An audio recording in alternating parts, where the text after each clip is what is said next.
Hello everyone, it's about time to begin. Looks like we're right on time. So today we are in the category called the Gospels. And so, fiddling with my camera here a little bit.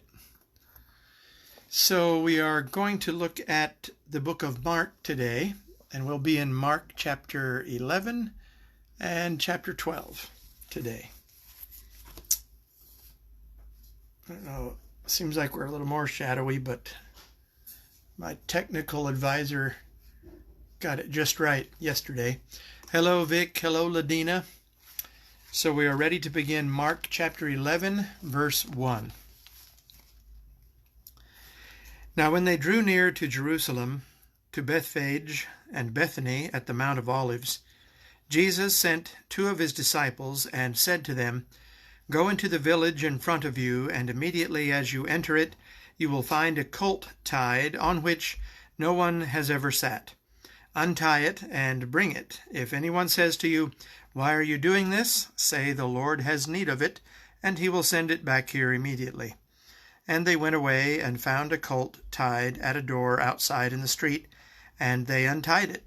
And some of those standing there said to them, "What are you doing untying the colt?" And they told him what Jesus had said, and they let them go.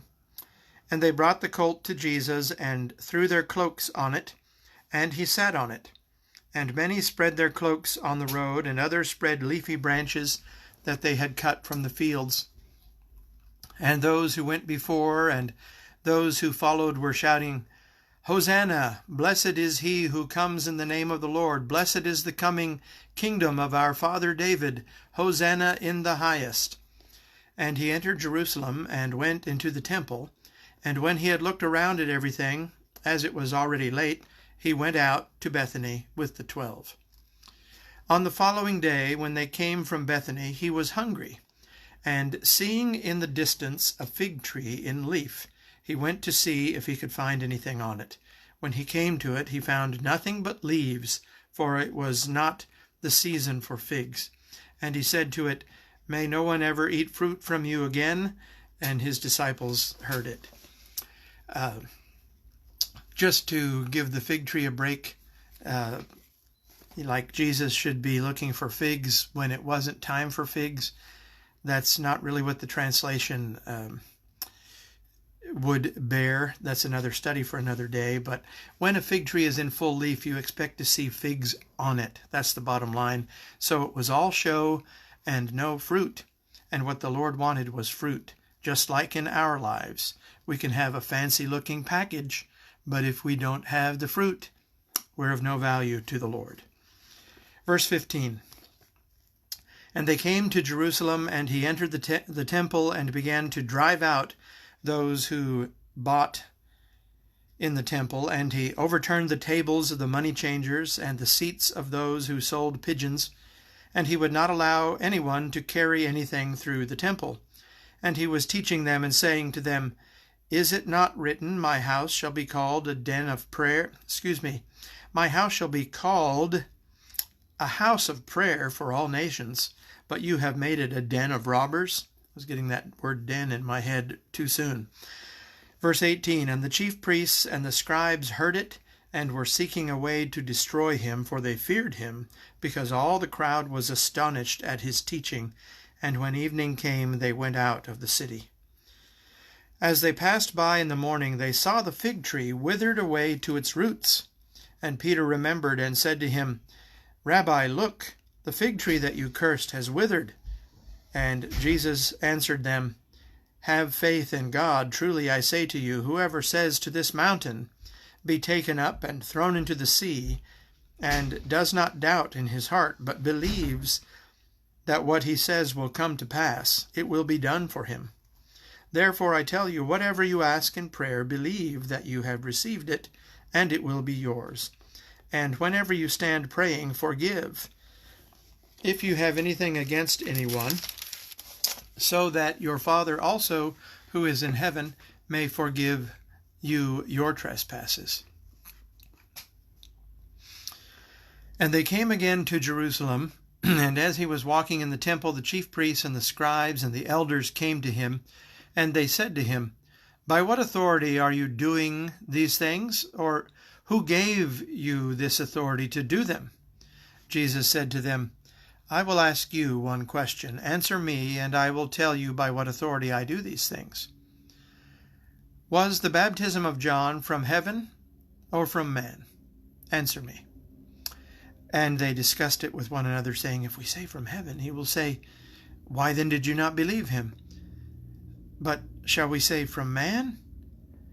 They were afraid of the people, for they all held that John really was a prophet. So they answered Jesus, "We do not know."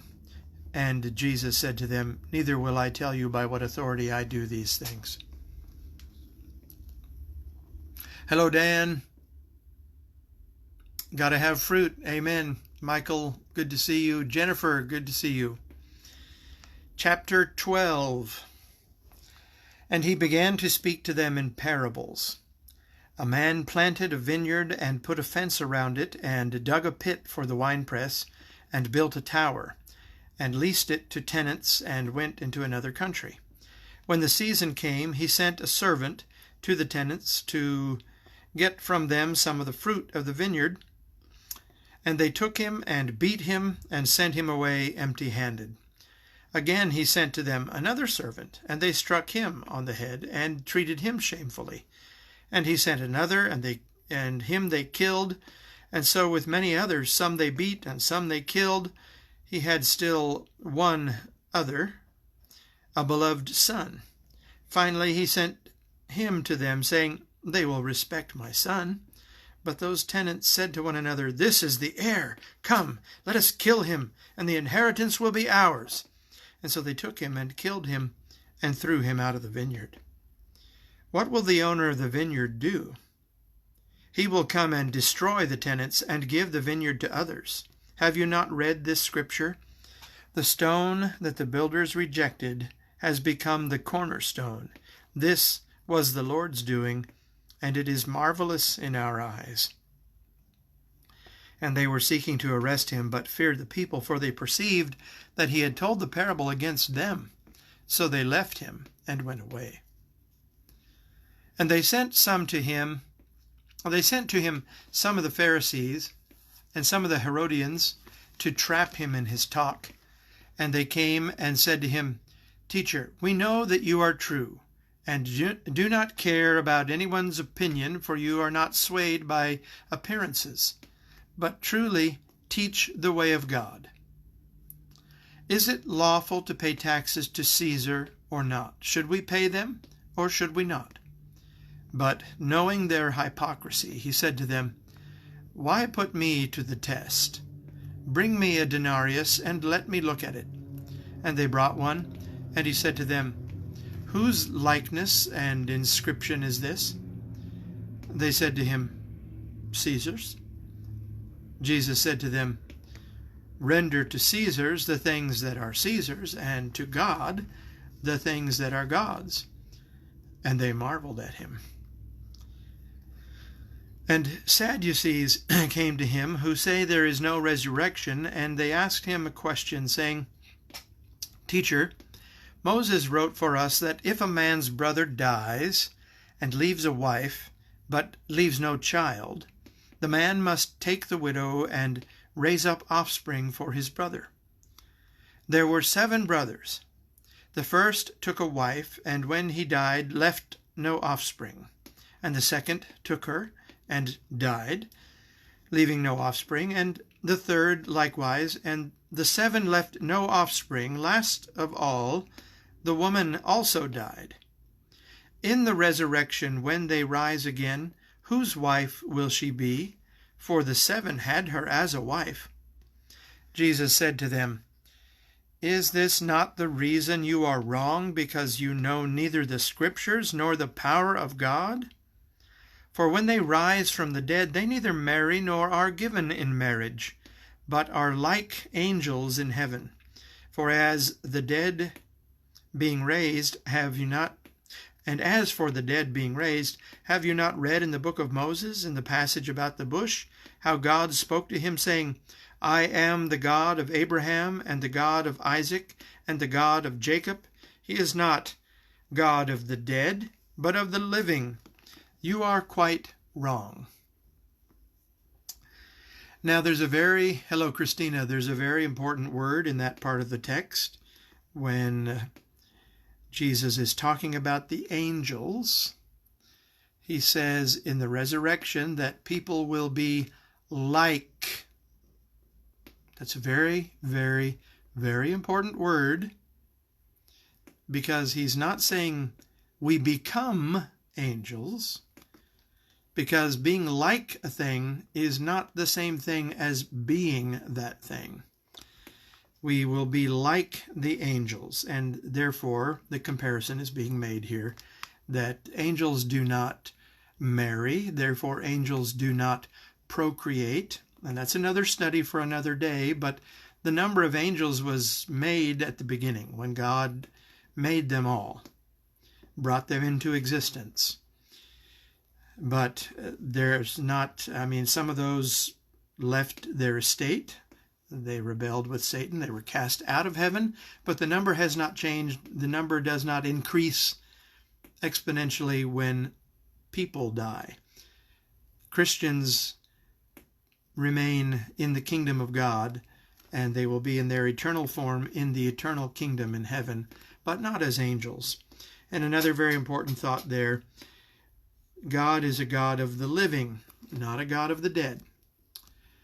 A lot of people are dying with this virus.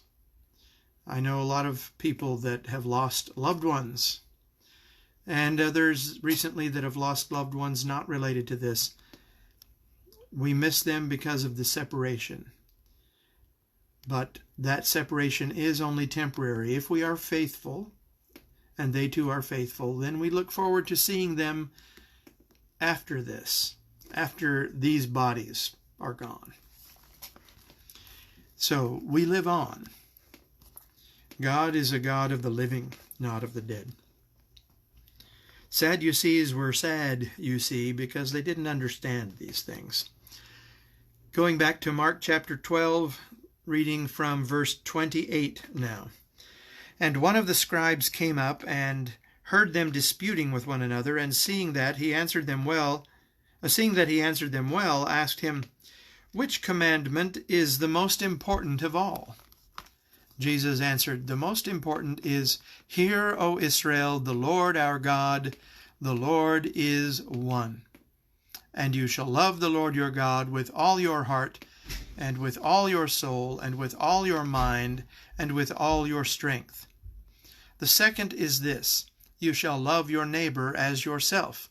There is no other commandment greater than these." And the scribe said to him, "You are right, teacher.